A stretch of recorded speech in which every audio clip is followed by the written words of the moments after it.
എൻ്റെ ചോദ്യമാണ്, ലോകത്തിൽ ഏറ്റവും വൃത്തിഹീനമായ രാജ്യം എന്ന് ആരോട് ചോദിച്ചാലും, ഇന്ത്യക്കാരോട് ചോദിച്ചാലും, അല്ലെങ്കിൽ ലോകത്ത് ഇന്ത്യ വിസിറ്റ് ചെയ്തവരും ചെയ്യാത്തവരും ഉണ്ട്.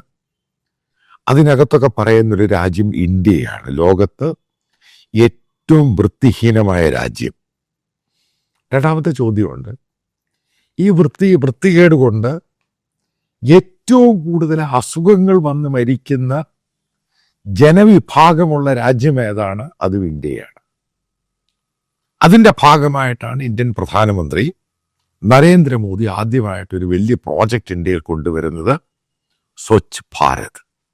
അതായത് ക്ലീൻ ഇന്ത്യ, ഡേർട്ടുകൾ മാറ്റുക, ടോയ്ലറ്റുകൾ പണിയുക.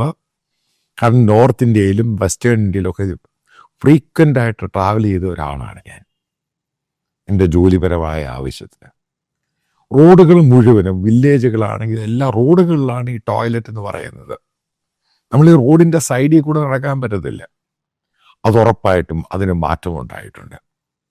പക്ഷെ നിങ്ങൾ നോക്കുക, റോഡിലെല്ലായിടത്തും ഹൈവേ ആണെങ്കിലും, നാഷണൽ ഹൈവേ ആണെങ്കിലും, 6 ലൈൻ ഹൈവേ ആണെങ്കിലും, ഇനി വരാൻ പോകുന്ന എക്സ്പ്രസ് ഹൈവേ ആണെങ്കിലും, ഇവിടൊക്കെ പശുക്കൾ മുഖാന്തരം എത്രയോ ആക്സിഡൻറ്റുകൾ ഉണ്ടായിട്ട് എത്രയോ പേര് മരിക്കുന്നു. അതൊന്നും ഇവിടെ ഒരു പ്രശ്നമേ അല്ല. ജനങ്ങൾ മരിക്കുന്നു, അസുഖങ്ങൾ വന്ന് മരിക്കുന്നു, കോവിഡ് വന്ന് ഇത്രയും ആൾക്കാർ കൊല്ലപ്പെടുന്നു. ഇതൊന്നും ഇന്ത്യയിൽ പ്രശ്നമല്ല. ഇന്ത്യയിലെ ജനസംഖ്യ കൂടുതലാണ്. പക്ഷെ ഇന്ത്യൻ പ്രധാനമന്ത്രി ലോകത്തോട് പറഞ്ഞൊരു സംഭവമുണ്ട്. ഇന്ത്യയിലെ കുട്ടികളും ആൾക്കാരും കമ്പ്യൂട്ടറിൻ്റെ മൗസ് അത് വെച്ചാണ് ഇന്നത്തെ ഗെയിം കളിക്കുന്നത്.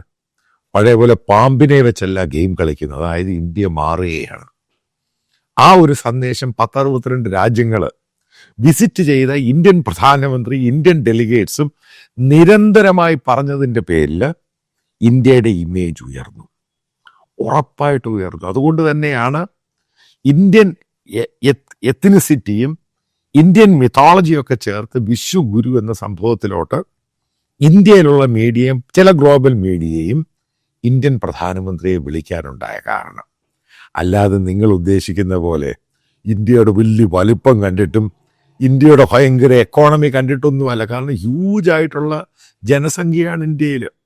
ഇന്ത്യക്കാർ പൊതുവെ നല്ല ആൾക്കാരുമാണ്, വളരെ ടോളറൻസ് സ്വഭാവമുള്ളവരാണ്.